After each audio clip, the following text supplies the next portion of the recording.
Serial నటి Sameera షైఫ్ ETV సీరియల్స్తో బాగా famous అయింది. భార్యామణి, ఆడపిల్ల ఇలాంటి మంచి మంచి సీరియల్స్లో యాక్ట్ చేసిన సమీరా తెలుగుకి బ్రేక్ ఇచ్చేసి తమిళ్లోకి ఎంట్రీ ఇచ్చి తమిళ్లోని షోస్ అలాగే సీరియల్స్లో యాక్ట్ చేసి తెలుగులో లాగానే తమిళ్లో కూడా బాగా సక్సెస్ అయింది. తమిళ్ సీరియల్స్లో యాక్ట్ చేస్తున్న టైంలోనే క్యారెక్టర్ ఆర్టిస్ట్ సనా గారి అబ్బాయి అన్వర్తో ప్రేమలో పడింది. వీరిద్దరూ కలిసి కొన్ని ప్రాజెక్ట్స్లో వర్క్ చేయడంతో మనసులు కలిసి ప్రేమ పెళ్లి చేసుకున్నారు. పెళ్లి తర్వాత చిన్న బ్రేక్ ఇచ్చేసింది కెరియర్కి. మళ్ళీ అదిరింది అనే జీ తెలుగులోని షో ద్వారా ఎంట్రీ ఇచ్చింది. కానీ ఆ షో పెద్దగా సక్సెస్ అవ్వలేదు. ఇక పూర్తిగా తన కెరియర్కే బ్రేక్ ఇచ్చేసింది సమీరా. సమీరాని మళ్ళీ సీరియల్స్లో చూడాలని తన అభిమానులు ఎంతగానో ఎదురు చూస్తున్నారు. కానీ ప్రస్తుతానికి నాకు ఆ ఆలోచనే లేదంటూ చెప్పేసింది సమీరా. ఇప్పుడైతే తన ఫ్యామిలీ టైంని ఎంజాయ్ చేస్తూ తెలుగు, తమిళ్, హిందీలో 3 యూట్యూబ్ ఛానల్స్ని సక్సెస్ఫుల్గా రన్ చేస్తున్న సమీరా తన ఫ్యామిలీ అప్డేట్స్ని ఎప్పటికప్పుడు షేర్ చేసుకుంటూ ఉంటుంది. సమీరాకి ఒక బాబు ఉన్నాడు. రీసెంట్గానే తన సెకండ్ ప్రెగ్నెన్సీని అనౌన్స్ చేసింది.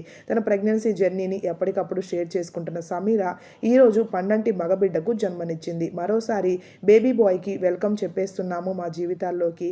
సమీరా, బేబీ ఇద్దరు బాగున్నారంటూ పోస్ట్ చేశారు.